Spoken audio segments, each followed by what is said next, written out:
Hello, buddy. Omni here. Kingdom Hearts 3 is right around the corner, and I've been getting the same question from a lot of people who have both either strayed away from the series or are just getting into it for the first time, and that is what order should they play the games in if they were trying to get back and get prepped to play Kingdom Hearts 3? Now, there's two very popular methods to approach these games with, and that is by going playing in the order that the games were released, the release order of the games. That's a very valid way to go about it because the games build upon the previous information you received in the previous entry.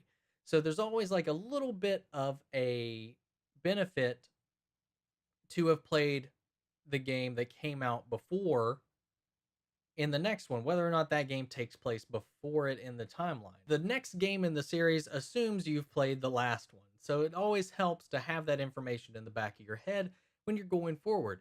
However, if you were going to play the games chronologically, there's a lot of threads that are left out of, say, like with Kingdom Hearts 1, it was made purely on its own. It was the first game in the series, but none of these background threads that were invented later are expressed in it. So it opens itself a lot more when you know what's going on in the background of Kingdom Hearts 1. Now that everything has been added in, we got all this new information, new timelines, new story arcs, and things like that going on in the background. It's nice to know what's going on in Kingdom Hearts 1 because Kingdom Hearts 1, when it came out, they didn't know.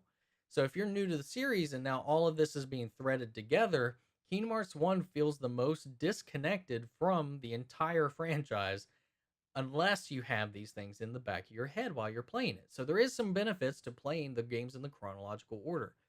Um, but those are the two methods that a lot of people approach these games with. I do have a little bit of my own personal variation on it. There's a couple of tweaks you can make to it in one way or another because of certain games that take place at multiple points in the timeline. So we'll go over that here in a minute, but we're just going to go with the initial release order. If you want to approach the games in the way that they were built off of each other, with the release order, you would start with Kingdom Hearts 1, going into Chain of Memories, Kingdom Hearts 2, Recoded, Kingdom Hearts 358 over 2 days, Birth by Sleep, Dream Drop Distance, Birth by Sleep zero point 0.2, a fragmentary passage, and then finally capping it all off with Kingdom Hearts Key back cover. And then there's chronological order, which gets a little weird because some of these games take place during multiple points in time.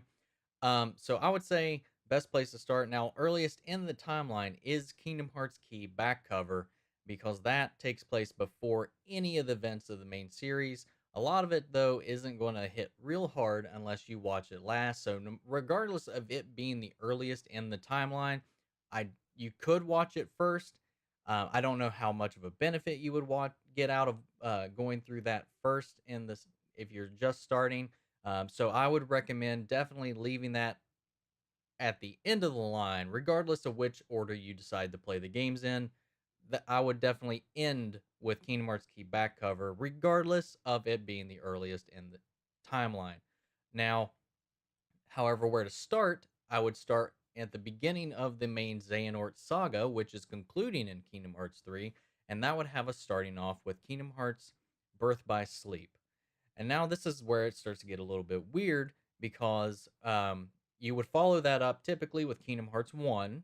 That takes place 10 years later. But then you have Kingdom Hearts Birth by Sleep zero point 0.2, a fragmentary passage.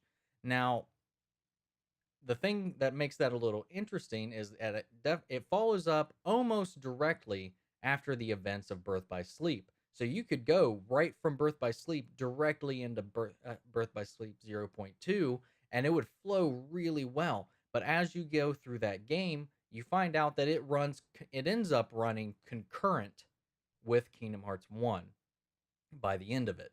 So, unless you've played Kingdom Hearts 1, that little bit might be a little foreign to you, and also it might spoil some stuff if you're playing it in that order. So, I would say you would go with Birth by Sleep, Kingdom Hearts 1, and then I would consider playing Birth by Sleep zero point 0.2 to follow that up, because then it runs concurrent with Kingdom Hearts 1. It doesn't spoil the end of Kingdom Hearts 1 since you will know what has just happened.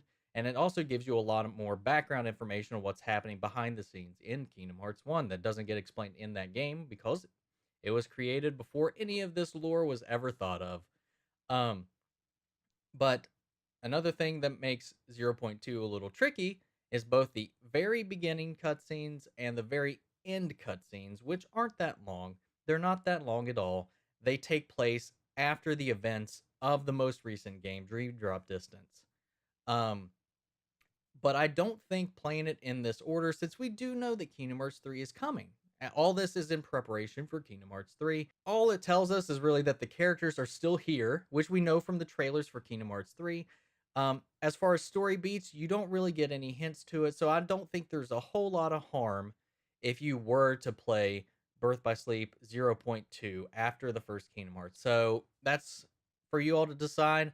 The other option would be to play it in the release order, where play it post Dream Drop Distance, and then you would get just as much of a uh, good feeling right out of it. Then you follow up into Kingdom Hearts Chain of Memories, and then you would move to 358 over 2 days, which connects directly into Kingdom Hearts 2.